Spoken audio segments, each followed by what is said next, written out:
yes, all students, very good evening to you all and welcome back to Enlightened Educator. So, ಇವತ್ತು ಬಂದು ನಾನೊಂದು important ಅಪ್ಡೇಟನ್ನು ಕೊಡೋದಕ್ಕೆ ಬಂದಿದ್ದೀನಿ. So, you all have 2 days for your microcontroller as well as the operating system. So, you all have, kind of thing like how to pass this. So, ಹೇಗೆ ಮಾಡ್ಕೊಳ್ಳೋದು ನಾನು 2 ದಿನದಲ್ಲಿ ಅನ್ನೋವಂಥದ್ದು ತುಂಬ ಜನಕ್ಕೆ ಯೋಚನೆ ಇರುತ್ತೆ. And actually to be frank 4th semester ಬಂದು ತುಂಬ ಸಿಂಪಲ್ ಆಗಿ ಮುಗ್ದೋಯ್ತು. ಲೈಕ್ ಸೇ ಎಲ್ಲರೂ ಏಪ್ರಿಲಿಂದ ಸ್ಟಾರ್ಟ್ ಆಯಿತು ಅಂತ ಹೇಳಿ ಶುರು ಮಾಡಿದಂಥದ್ದು that went on like say ಬೇಗ ಬೇಗ ಮುಗ್ದೇ ಹೋಯ್ತು. ನಿಧಾನಕ್ಕೆ ಮಾಡ್ಕೊಳ್ಳೋಣ ಅಷ್ಟರಲ್ಲಿ ಇವಾಗ ಎಕ್ಸಾಮ್ ನಿಮಗೆ ಬಂದೇ ಬಿಡ್ತು. ಸೊ ಹಾಗಾಗಿ ನೀವು ಎಲ್ಲ ಆತತ್ರವಾಗಿ ತರಾತುರಿಯಿಂದ ಮಾಡ್ಕೊಂಡಿರ್ತೀರಾ. So I just have a suggestion for you all to how to pass microcontrollers and operating system. So ಯಾರ್ಯಾರೆಲ್ಲ ತೊಗೊಂಡಿದ್ದೀರಾ ಸಬ್ಜೆಕ್ಟು ದಯವಿಟ್ಟು ಇದನ್ನು ವಾಚ್ ಔಟ್ ಮಾಡಿ. ಫೈನ್. ಸೊ ಇವಾಗ ನೀವಿಲ್ಲಿ ನೋಡ್ತಾ ಇರ್ಬೋದು ನಮ್ಮ ಟೆಲಿಗ್ರಾಮ್ ಚಾನಲ್ನಲ್ಲಿ ಇರೋವಂತಹ ಒಂದು ಏನಂತ ಹೇಳ್ತಾರೆ question paper, sets of question paper with solution. So ಇದರಲ್ಲಿ ನೀವು ನೋಡೋದಾದರೆ 17 EC 563, 15 EC 563, ಯಾವುದು 17 EC 563 ಆ್ಯಂಡ್ 15 EC 563 ಆ್ಯಂಡ್ ಇಲ್ಲೊಂದು ಇದೆಯಲ್ಲ 5-622 453 408 ಇದು ಎಲ್ಲ ಮೈಕ್ರೋ ಕಂಟ್ರೋಲರ್ ಆಯಿತಾ. Microcontroller subject code 17 EC 563, 15 EC 563 and even 18 EC 46. ನಾನು ಬರೆದ್ಬಿಡ್ತೀನಿ ಗೂಗಲ್ ಇದರಲ್ಲಿ. Let me just Microsoft white ಬೋರ್ಡಲ್ಲಿ. These are all the subject codes of previous year question paper, not yours. ಆಮೇಲೆ ನಮ್ದಮ್ಮ ಅಂತ ಕೇಳಬೇಡಿ ಮತ್ತೆ ಕಾಮೆಂಟಲ್ಲಿ, ಆಯಿತಾ. So it's all your previous year question papers. So ಅದಕ್ಕೆ ನಾನು ಒಂದು ಮಾಡ್ತಿದ್ದೀನಿ 17 EC 560. I'm sorry for the distraction.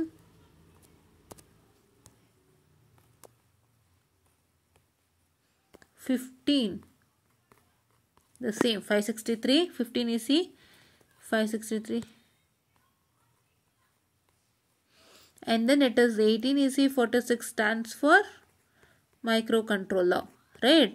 Okay, next to 15 17 EC,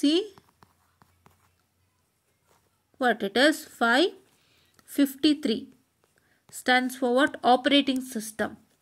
ಯಾವುದು 15 EC 553 and 17 EC 553 stands for operating system.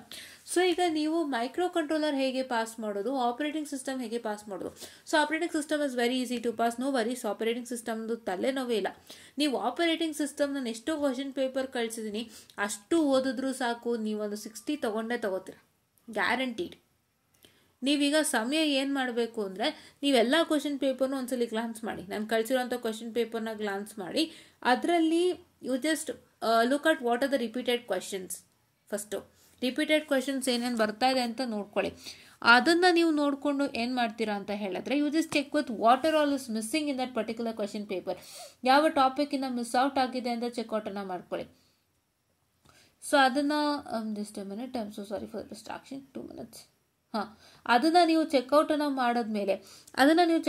ಮಾಡಿದ್ಮೇಲೆ ಅದನ್ನು ಕೂಡ ಓದ್ಕೊಳ್ಳಿ, don't miss it. Okay, so what I say is whatever the question that's been repeated ಅದು repeat ಆಗ್ಬೋದಾ ಅನ್ನೋ ನನ್ನೊಂದು ಸಣ್ಣ ನಂಬಿಕೆ. ಸೊ ಹಾಗಾಗಿ okay, so first start taking the question papers whatever I shared it to you in the Telegram channel. ಇದು ಬೇಕು ಅಂದರೆ ಟೆಲಿಗ್ರಾಮ್ಗೆ ಬೇಗ ನೀವೇನು ಮಾಡಬೇಕು ಅಂತ ಹೇಳಿದ್ರೆ you just have to what I can say get it.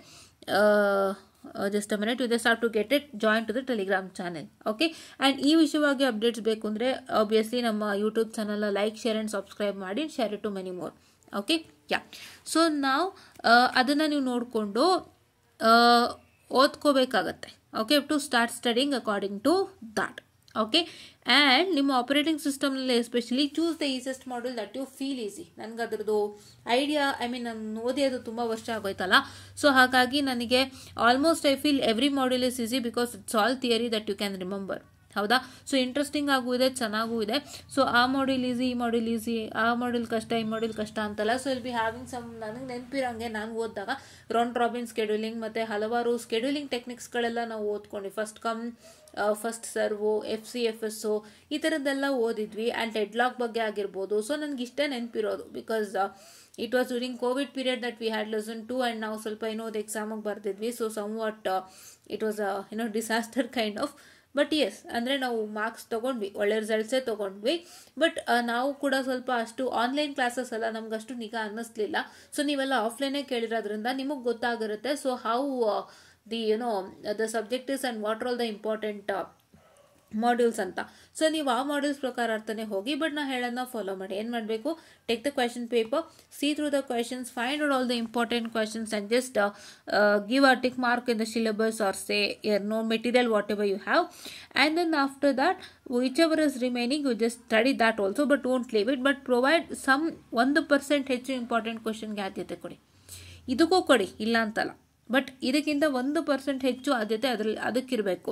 So ಎಷ್ಟೋ ಸಲ ಇಂಪಾರ್ಟೆಂಟ್ ಕ್ವೆಶನ್ಸೇ ಕೊಟ್ಟವಾಗ ನೀವು ಬಚಾವ್ ಆಗ್ತಿದೆಯಲ್ಲ, ಅದಕ್ಕೋಸ್ಕರ. Okay, and this is what is how you to pass operating system. And ನಾನು ಬರೀ ಕ್ವೆಶನ್ ಪೇಪರ್ ಕಳಿಸಿಲ್ಲ, ನೆನಪಿನಲ್ಲಿ ವಿತ್ ಆನ್ಸರ್ಸ್ ಕಳಿಸಿದ್ದೀನಿ. ಅವರು ಏನು ಎಕ್ಸ್ಪೆಕ್ಟ್ ಮಾಡ್ತಾರೆ ಆ ಕ್ವಶನ್ಗೆ ಅಂತ ನಿಮಗೆ ಗೊತ್ತಾಗುತ್ತೆ. ನೀವು ಅದೇ ಥರ ಬರೀಬೋದು ಆ ಕ್ವಶನ್ಗೆ, ಏನೂ ತೊಂದರೆ ಇಲ್ಲ. ಇದೊಂಥರ ಅಡ್ವಾಂಟೇಜ್. ನಿಮ್ಗೆ ಏನು ಗೊತ್ತಾ, ಸಿಂಪಲ್ ಅಡ್ವಾಂಟೇಜ್ನ ನೀವು ಅರ್ಥ ಮಾಡ್ಕೊಳ್ಳಿ. ಏನು ಅಂತ ಹೇಳಿದ್ರೆ, so first thing what is that happens is when you just see these question papers and you just see these questions along with the answer. So ನಿಮ್ಗೊಂದು ಐಡಿಯಾ ಬರುತ್ತೆ, ಈ ಕ್ವೆಶನ್ ಕೊಟ್ಟರೆ ಏನು ಆನ್ಸರ್ ಬರೀಬೇಕು ಅಂತ. So if the same question repeats, so ನೀವೇನು ಕಲ್ತ್ಕೊಂಡಿರ್ತೀರ, ನಾನು ಈ ಥರ ಆನ್ಸರ್ ಬರೀಬೇಕು ಅಂತ ಅಲ್ಲಿ ಏನು ಕೊಟ್ಟಿದ್ದಾರೆ ಅದನ್ನೇ ನೀವು ಇಲ್ಲಿ ಅಪ್ಲೈ ಮಾಡ್ಬೋದು. So that you get full marks. ಅದು ನನ್ನ ಧ್ಯೇಯ, ಅದು ಇದರ ಧ್ಯೇಯ, ಆ್ಯಕ್ಚುಲಿ ನನ್ನದಲ್ಲ, ಇದರ ಧ್ಯೇಯ. ಸೊ ಹಾಗಾಗಿ ಇದನ್ನ ನೀವು ಆದಷ್ಟು ಫಾಲೋ ಮಾಡ್ತಾ ಬನ್ನಿ. Fine, okay. ನಾವು coming on to your microcontroller 8051 ಹೇಗೆ ಮಾಡೋದು, ಈಗ ನಾನು ಕಳಿಸಿರೋದ್ರಿಂದ ಉಪಯೋಗಿಸ್ಕೊಂಡು 8051 ಹೇಗೆ ಪಾಸ್ ಮಾಡೋದು ಅಂತ ನಿಮಗೆ ಹೇಳ್ಕೊಡ್ತೀನಿ. ಇದು 2 ದಿನದಲ್ಲಿ ನೀವು ಮಾಡಬೇಕಾಗಿರೋಂಥದ್ದು. ಆಪರೇಟಿಂಗ್ ಸಿಸ್ಟಮ್ ಅಷ್ಟೇ ಇದೇ ರೀತಿ 2 ದಿನದಲ್ಲಿ ಮಾಡ್ಕೊಳ್ಳಿ. ತುಂಬ ಹೆಲ್ಪ್ ಆಗುತ್ತೆ. ಏನಕ್ಕೆ ಬೈಫರ್ಕೇಶನ್ಸ್ ಬೇಕು? The first thing I tell you why you need bifurcations is because you will get to know which is important and which is not important. ಅದಕ್ಕೆ ಕ್ವಶನ್ ಪೇಪರ್ ನೋಡಿ ಇಂಪಾರ್ಟೆಂಟ್ ಗುರ್ತು ಹಾಕಿನದು. ಇವಾಗ ನಿಮ್ಗೊಂದು ಮಾಡ್ಯೂಲ್ ಇದೆ. What is that you do? You will just try to practise that module simply. ಸುಮ್ಮನೆ ಮಾಡ್ಕೊಂಡು ಹೋಗ್ತೀರಾ, ಎಲ್ಲ ಓದ್ತಾ ಕೂತ್ಕೋತೀರಾ. ಅವಾಗ ಏನಾಗುತ್ತೆ ಅಂದರೆ, ಕೆಲವೊಂದು ಸತಿ when you enter that module, when you see difficult concept in that module, you feel it difficult ಇದೆ, ಬೇಡ ಅಂತ ಬಿಟ್ಬಿಡ್ತೀರಾ. ಅದೇ ಅವಾಗ ಏನಾಗುತ್ತೆ, this is situation that happens in every one thing, right? ಒಂದು ಮಾಡ್ಯೂಲ್ನ ಕಂಪ್ಲೀಟಾಗಿ ಸುಮ್ಮನೆ ಓದ್ತಿರ್ತೀರಾ, ನಿಮ್ಗೆ ಯಾವುದೊಂದು ಡಿಫಿಕಲ್ಟ್ ಕಾನ್ಸೆಪ್ಟ್ ನೀವು ಎಂಟರ್ ಆಗ್ತೀರಾ, ಅದು ನಿಮಗೆ ಕಷ್ಟ ಅನಿಸುತ್ತೆ, ಬಿಟ್ಬಿಡ್ತೀರಾ. But what is that going to happen is that question will be an important question and it had come for exam. So then you feel, ಇದು ಇಂಪಾರ್ಟೆಂಟ್ ಇತ್ತಾ, ನನ್ನ ಕಷ್ಟ ಅಂತಲೇ ಬಿಟ್ಬಿಟ್ನಲ್ಲಪ್ಪ ಅಂತ ನೀವು ಯೋಚನೆ ಮಾಡ್ತೀರಾ. ಅದು ಆಗಬಾರ್ದು ಅಂತಾನೆ you need to make bifurcations. So that bifurcations ಎಷ್ಟೋ ಸಲ ನಿಮ್ಮನ್ನು ಒಂದು ಒಳ್ಳೆ ಸಿಚುಯೇಷನ್ಗೆ ಈಡು ಮಾಡುತ್ತೆ. ಸೊ ನೀವು ಬೈಫರ್ಕೇಶನ್ಸ್ ಮಾಡಿ ಇಂಪಾರ್ಟೆಂಟ್ನು ಓದಿ, ಅನ್ಇಂಪಾರ್ಟೆಂಟನ್ನು ಓದಿದಾಗ, ಸೊ ನೀವು ಎಷ್ಟೋ ಸಲ ನಿಮ್ಗೆ ಏನಾಗುತ್ತೆ ಅಂದರೆ ಇಂಪಾರ್ಟೆಂಟ್ ಕ್ವೆಶನ್ನೇ ಕೊಟ್ಟಿರ್ತಾರೆ. ಅವಾಗ ಅದೆಲ್ಲನೂ ನೀವು ನೀಟಾಗಿ ಆನ್ಸರ್ ಮಾಡ್ತೀರಾ, ನಿಮ್ಗೆ ಯಾವುದೇ ಪ್ರಾಬ್ಲಮ್ ಆಗೋದಿಲ್ಲ. ಸೊ ನೀವು ಇಂಪಾರ್ಟೆಂಟ್ ಕ್ವೆಶನ್ಸ್ ನಿಮ್ಗೆ ಐಡಿಯಾ ಇತ್ತು, ನೀವು ಓದಿರ್ತೀರಿ, ಅದೇ ಬಂದಾಗ ನೀವು ಬರೆದ್ಬಿಡ್ತೀರಾ. ಅದಕ್ಕೋಸ್ಕರ ಬೈಫರ್ಕೇಶನ್ಸ್ ತುಂಬ important. Actually in all the whole syllabus ಎಲ್ಲ ಕಾನ್ಸೆಪ್ಟ್ ಇಂಪಾರ್ಟೆಂಟ್ ಅಲ್ಲ. There are many concept which are very very important. ಅದು ನೀವು ತಿಳ್ಕೊಂಡು ನೀವು ಬೈಫರ್ಕೇಟ್ ಮಾಡಿ ಓದಿದವಾಗ ತುಂಬ ಯೂಸ್ ಆಗುತ್ತೆ. ನಿಮಗೂ ಎಕ್ಸಾಮಲ್ಲಿ ತುಂಬ ಸಹಾಯ ಆಗುತ್ತೆ. ಇದು ನಾನು ಎಕ್ಸ್ಪೀರಿಯನ್ಸ್ ಮಾಡಿದ್ದೀನಿ for one of my subjects in what I am studying. PGಯಲ್ಲಿದೆ. It was in UG actually. ನಾನು ಸತ್ಯ ಹೇಳ್ತಾ ಇದ್ದೀನಿ, UGಯಲ್ಲಿತ್ತು. ನಾನೊಂದು 10 to 11 ಕ್ವೆಶನ್ ಪೇಪರ್ ಸಿಗ್ತಾನೆ UG ಅಂದ್ಕೊಳ್ಳಿ.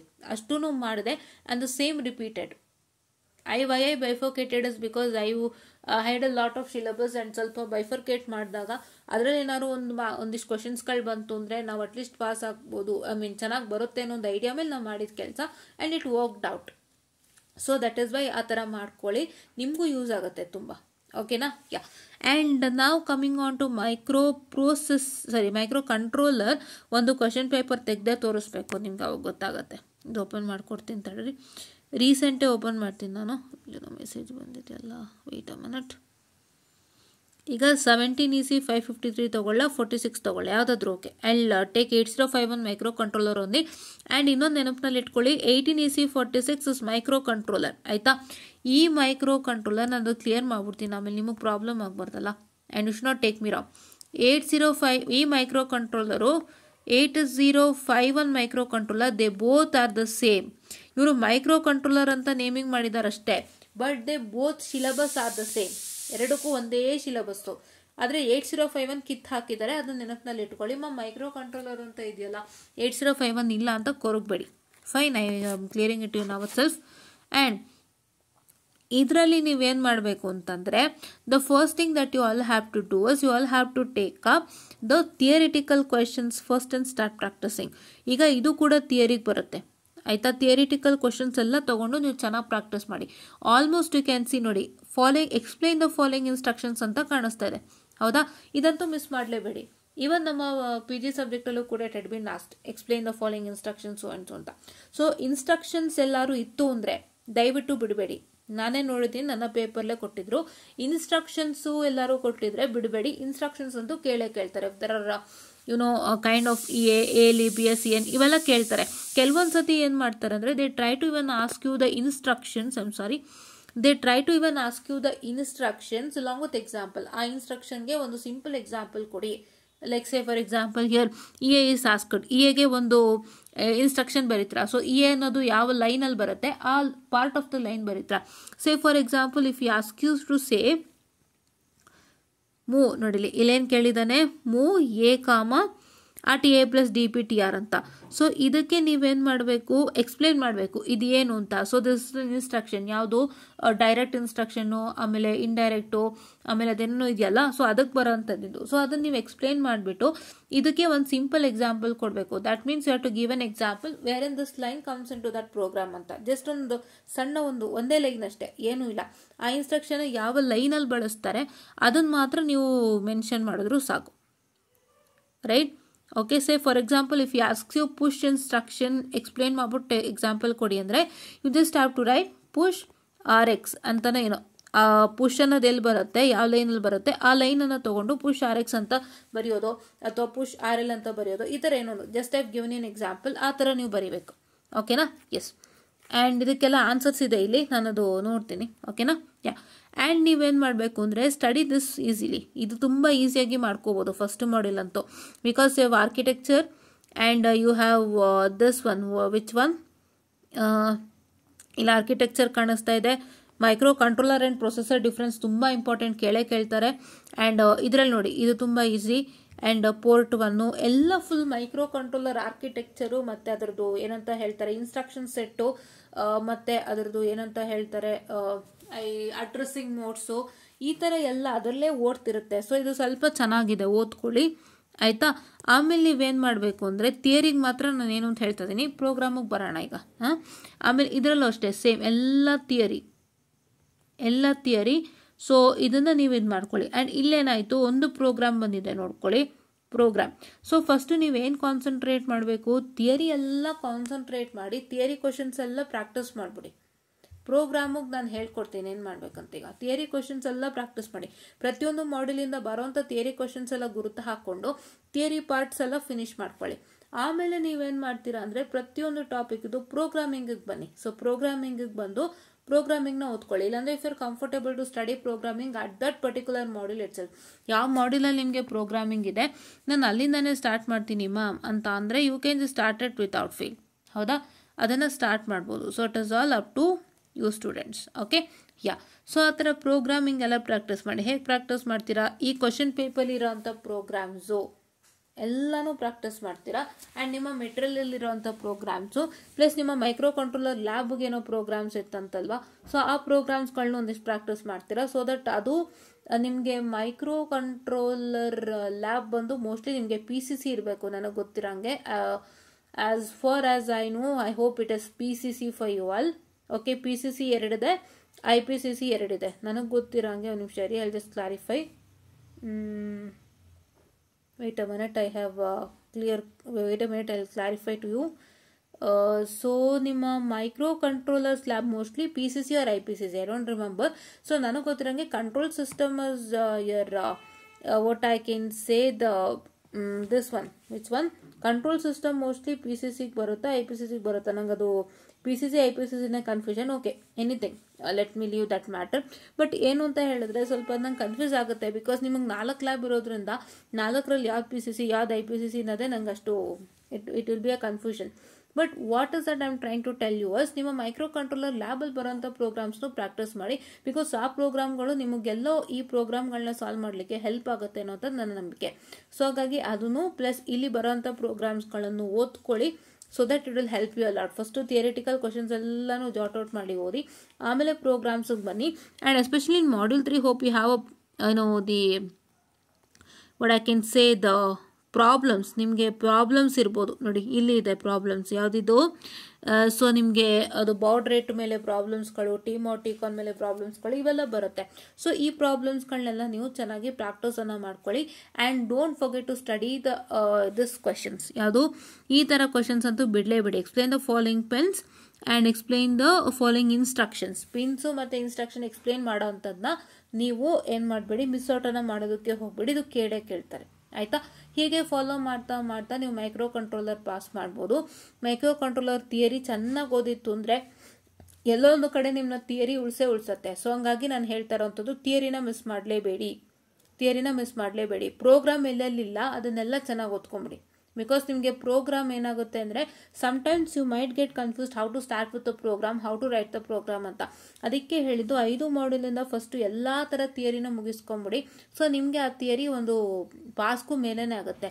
ಈಗ ನೀವು ಲೆಕ್ಕ ಹಾಕಿದ್ರೆ CL tell you here it is 20 all theory.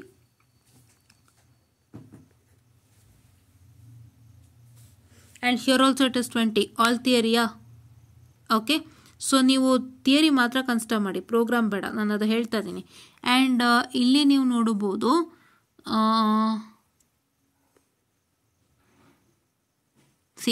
ಇಲ್ಲೊಂದು 5 ಮಾರ್ಕ್ಸಾ 20 45. ಆ್ಯಂಡ್ ಇಲ್ಲಿ ನೀವು ನೋಡಬಹುದು ಇಲ್ಲೆರಡಾ, ಸೊ ಇಟ್ ಇಸ್ 15. ಸೊ ಇಲ್ಲಿ ನೀವು ನೋಡ್ಬೋದಾಗಿರುತ್ತೆ ಸ್ಟೂಡೆಂಟ್ಸ್, ಇದೆಲ್ಲ ಫುಲ್ ಪ್ರೋಗ್ರಾಮ್ ಆಗುತ್ತೆ. ಇಲ್ಲೆರಡು ಪ್ರೋಗ್ರಾಮ್ ಆಯಿತು.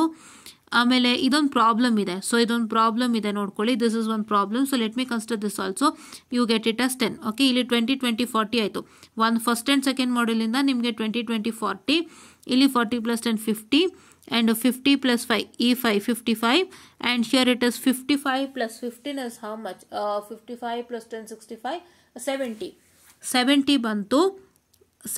ಬಂತು. ಆ್ಯಂಡ್ 70 ಬಂದ ಮೇಲೆ ಸೊ ನೀವಿಲ್ಲಿ ಕರೆಕ್ಟಾಗಿ ನೋಡ್ಬೋದು. ಓಕೆ, ಇಲ್ಲಿ ಕರೆಕ್ಟಾಗಿ ನೋಡ್ಬೋದು. ಇಲ್ಲೊಂದು ಥಿಯರಿ ಇದೆ. ಸೊ 70 55 + 15 ಅಲ್ಲ 70 70 + 20 is 90. ಸೊ ಹಂಗಾಗಿ ಥಿಯರಿನ ಚೆನ್ನಾಗಿ ಪ್ರಾಕ್ಟೀಸ್ ಮಾಡಿ. ಪ್ರೋಗ್ರಾಮ್ ನಿಮಗೆ ಹೆಚ್ಚು ಕೇಳೋವಂಥದ್ದು ಸ್ವಲ್ಪ ಪ್ರೋಗ್ರಾಮ್ ಅಂದರೆ ನಿಮ್ಗೊಂದು ಮೀಡಿಯಮ್ ಆಗಿ ಕೇಳ್ತಾರೆ, ತುಂಬ ಕೇಳ್ತಾರೆ ಅನ್ನೋದೇನೂ ಇಲ್ಲ. ಸೊ ಹಾಗಾಗಿ ನೀವು ಥಿಯರಿನ ಆದಷ್ಟು ಫಸ್ಟು ಆದ್ಯತೆ ಕೊಟ್ಟು ಚೆನ್ನಾಗಿ ಕಲಿತ್ಕೊಂಡ್ರೆ you can get out from this difficulty zone. ಆಯಿತಾ, ಡಿಫಿಕಲ್ಟಿ ಝೋನಿಂದ ಈಸಿಯಾಗಿ ಬರ್ಬೋದು. ನಾನು ಅದಕ್ಕೆ ಹೇಳ್ತಾ ಇರೋದು, ನಿಮಗೆ ಪ್ರೋಗ್ರಾಮ್ ಕೊಟ್ಟಾಗ ಏನಾಗುತ್ತೆ, ನಾನೇ ಎಕ್ಸ್ಪೀರಿಯೆನ್ಸ್ ಮಾಡಿದ್ದೀನಿ. ಈ ಸಬ್ಜೆಕ್ಟ್ ಬರೆಯೋವಾಗ ಪ್ರೋಗ್ರಾಮ್ ಕೊಟ್ಟವಾಗ ನಮಗೆ ಹೆಂಗೆ ಬರಿಬೇಕು, ಏನು ಸ್ಟಾರ್ಟ್ ಮಾಡಬೇಕು ಐಡಿಯಾನೇ ಇಲ್ಲ. ಯಾವ ಥರ ಪ್ರೋಗ್ರಾಮ್ ಸ್ಟಾರ್ಟ್ ಮಾಡಬೇಕು, ಅವ್ರು ಏನು ಕೇಳ್ತಿದ್ದಾರೆ, ಆ ಲಾಜಿಕ್ಕು ಅದೆಲ್ಲ ಸ್ವಲ್ಪ ನಿಮಗೆ ಕಷ್ಟ ಅನಿಸುತ್ತೆ. ನೀವಿರೋ ಪ್ರೋಗ್ರಾಮ್ಗೆ ಅರ್ಥ ಮಾಡ್ಕೊಂಡಿರ್ತೀರ ಲಾಜಿಕ್ಕು, ಇರೋ ಪ್ರೋಗ್ರಾಮ್ಗೆ ನೀವು ಸಖತ್ತಾಗಿ ಅರ್ಥ ಮಾಡ್ಕೊಂಡಿರ್ತೀರ ಲಾಜಿಕ್ಕು. ನಿಮ್ಗೆ ಹೆಂಗಾಗುತ್ತೆ ಅಂದರೆ ನಿಮ್ಮ ಹತ್ರ ಈಗ ಇರೋ ಪ್ರೋಗ್ರಾಮ್ನ ಕೇಳಿದ್ರೆ ನೀವು ಹೇಳ್ಬಿಡ್ತೀರಾ, ಮ್ಯಾಮ್ ಇದು ಈ ಥರ ಲಾಜಿಕ್ ಮ್ಯಾಮ್, ಇದು ಹಿಂಗಿದೆ ಮ್ಯಾಮ್, ಇದು ಈ ಥರ ಕೆಲಸ ಮಾಡೋದು ಇವೆಲ್ಲ ಹೇಳ್ತೀರಾ. ಬಟ್ ನೀವು ಹೊಸ ಪ್ರೋಗ್ರಾಮ್ ಕೊಟ್ಟಾಗ ನೀವು ಲಾಜಿಕ್ ಅರ್ಥ ಮಾಡ್ಕೊಳ್ಳಲ್ಲ. ನಿಮ್ಗೆ ಯಾಕೆಂದರೆ ಹೊಸ ಪ್ರೋಗ್ರಾಮ್ಗೆ ನಿಮ್ಮನ್ನ ಒಳಪಡಿಸಿರಲ್ಲ, ಹೊಸ ಪ್ರೋಗ್ರಾಮ್ಗೆ ನಿಮಗೆ ಟ್ರೈ ಮಾಡಿ ಕೊಟ್ಟಿರೋದಿಲ್ಲ. ಇರೋದ್ರಲ್ಲೇ ಅವ್ರು ಮ್ಯಾನೇಜ್ ಮಾಡ್ಕೊಂಡು ತಿರುವಾಗ್ತಾ ಇರ್ತಾರೆ. ಇರೋದೆಷ್ಟು ಪ್ರೋಗ್ರಾಮ್ ಇದ್ದು ಅದಷ್ಟು ಮಾಡಿಸಿರ್ತಾರೆ, ಪ್ಲಸ್ ನಿಮ್ಮ ಲ್ಯಾಬಲ್ಲಿ ಏನಿದೆ ಅಷ್ಟು ಮಾಡಿಸಿರ್ತಾರೆ. ಆದರೆ ನಿಮ್ಗೆ ಹೊಸದಾಗಿ ಯಾವುದಕ್ಕೂ ಅವರು ಕೈ ಇಡ್ಸಲ್ಲ. ಆಯಿತಾ, ಕೆಲವ್ರು ಟ್ರೈ ಮಾಡಿಸ್ಬೋದು, ಕೆಲವ್ರು ತುಂಬ ಪ್ರೊಫೆಸರ್ ಸಫಿಸ್ಟಿಕೇಟೆಡ್ ಕೆಲವ್ರು ಪ್ರೊಫೆಸರ್ಸ್ ಇರ್ತಾರಲ್ಲ, ಸೊ ಅವರು ತುಂಬ ನಿಮ್ಗೆ ಒಳ್ಳೇದಾಗಲಿ ಅಂತಲೇ ಹೊಸ ಪ್ರೋಗ್ರಾಮಿಗೆ ಕೈ ಹಾಕ್ಸಿರ್ಬೋದು, ಬಟ್ ಕೆಲವ್ರು ಹಾಕ್ಸಿರಲ್ಲ. ಸೊ ಹಾಗಾಗಿ ನಾನು ಏನು ಸಜೆಸ್ಟ್ ಮಾಡ್ತೀನಿ ಅಂದರೆ, ನೀವು ಇಷ್ಟನ್ನು ಓದ್ಕೊಳ್ಳಿ, ಥಿಯರಿಯಿಂದನೇ ಈಸಿಯಾಗಿ ಮಾಡ್ಕೋತೀರಾ.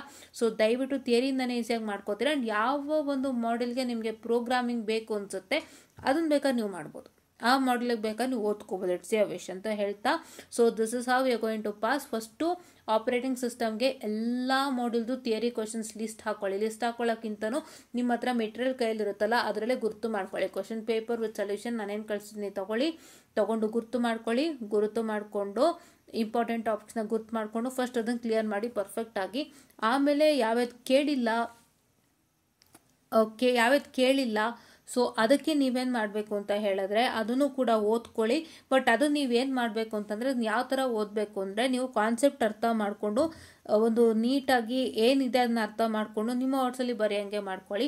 ಬಟ್ ಇಂಪಾರ್ಟೆಂಟ್ ಕ್ವಶನ್ ಯಾವ ಕಾರಣಕ್ಕೂ ಬಿಡಬೇಡಿ. ಆ್ಯಂಡ್ ಟೆಕ್ನಿಕಲ್ ಟರ್ಮ್ಸ್ ಯಾವ ಕಾರಣಕ್ಕೂ ಬಿಡಬೇಡಿ. ಆಪರೇಟಿಂಗಲ್ಲಿ there are many technical terms that are present and hope you all understand the technical terms. And ಆ ಟೆಕ್ನಿಕಲ್ ಟರ್ಮ್ಸನ್ನು ನೀವು ಯಾವ ಕಾರಣಕ್ಕೂ ಏನು ಮಾಡಬೇಕು ಅಂತ ಹೇಳಿದ್ರೆ you need not to okay so you need not to leave all those technical terms. Okay, ಎಲ್ಲ ಟೆಕ್ನಿಕಲ್ ಟರ್ಮ್ಸ್ನು ಬಿಡಬೇಡಿ. ಸೊ ಅದನ್ನ ಬಿಡ್ತು ಅಂದರೆ ತುಂಬ ದೊಡ್ಡ ಪ್ರಾಬ್ಲಮ್ ಆಗುತ್ತೆ. So hope you all got it ಅಂತ ಹೇಳ್ತಾ so I just find up this short session and along with that micro ಕಂಟ್ರೋಲರ್ಗೆ ಹೇಳಿದ್ದೆ ಫಾಲೋ ಮಾಡಿ. ಫಸ್ಟು ಥಿಯರಿ ಎಲ್ಲ ಕಂಪ್ಲೀಟ್ ಮಾಡ್ಕೊಳ್ಳಿ. ಸುಮ್ಮನೆ ನಾನು ಪ್ರೋಗ್ರಾಮ್ ಓದ್ಕೋತೀನಿ, ನಾನು ಪ್ರೋಗ್ರಾಮ್ ಮಾಡ್ತೀನಿ, ನಾನು ಅದು ಮಾಡ್ತೀನಿ, ನಾನು ಇದು ಮಾಡ್ತೀನಿ ಅನ್ನೋಂಥದ್ದೆಲ್ಲ it is not it will be a big problem. So first theory ಎಲ್ಲ ಕಂಪ್ಲೀಟ್ ಮಾಡ್ಕೊಳ್ಳಿ. ಥಿಯರಿಲೇ ಈಸಿಯಾಗಿ ಪಾಸ್ ಮಾಡ್ಕೋಬೋದು. ನಾನು ಅದಕ್ಕೆ ಪ್ರೂಫ್ ತೋರಿಸ್ತೀನಿ. ಎಲ್ಲ ಕ್ವಶನ್ ಪೇಪರ್ಲು ನೀವು ಒಂದ್ಸತಿ ಲೆಕ್ಕ ಹಾಕಿ ನೋಡ್ಬೋದು. ಇಲ್ಲಿ 90 ಬಂದ್ಬಿಟ್ಟಿದೆ ನಿಮ್ಮ ಅದೃಷ್ಟಕ್ಕೆ. ಬಟ್ ಕೆಲವು ಪೇಪರ್ಲಿ ಒಂದು 60-70 ತನಕ ಆಗೇ ಆಗುತ್ತೆ. ಸೊ ಅದನ್ನು ನೋಡ್ಕೊಳ್ಳಿ ಅಂತ ಹೇಳ್ತಾ I just find up the short session. And ಇದನ್ನು ನೀವು 2 ಡೇಸಲ್ಲೇ ಫಾಲೋ ಮಾಡಬೇಕು. 2 ಡೇಸ್ಗೆ ಫಾಲೋ ಮಾಡಬೇಕಾಗಿರೋಂಥ ಪ್ರೊಸೀಜರ್ ಇದು. ಇವಾಗ ಟೈಮ್ ಇದೆ ಅಲ್ವಾ, ನೀವು ಕೂತ್ಕೊಂಡು ಒಂದು 10 ನಿಮಿಷ ಸ್ಪೆಂಡ್ ಮಾಡಿ ಎಲ್ಲ ಮಾಡ್ಕೊಳ್ಳಿ. ಮಾಡಿಕೊಂಡು ಓದೋದಕ್ಕೆ ಶುರು ಮಾಡಿ. 2 o'clock ತನಕ ಟೈಮ್ ಇದೆ. ನೀಟಾಗಿ ಓದ್ಕೊಂಡು ಹೋಗಿ ಬರೀರಿ. This is the mantra that you have to do for 2 days ಅಂತ ಹೇಳ್ತಾ I just find up this short session guys and thank you.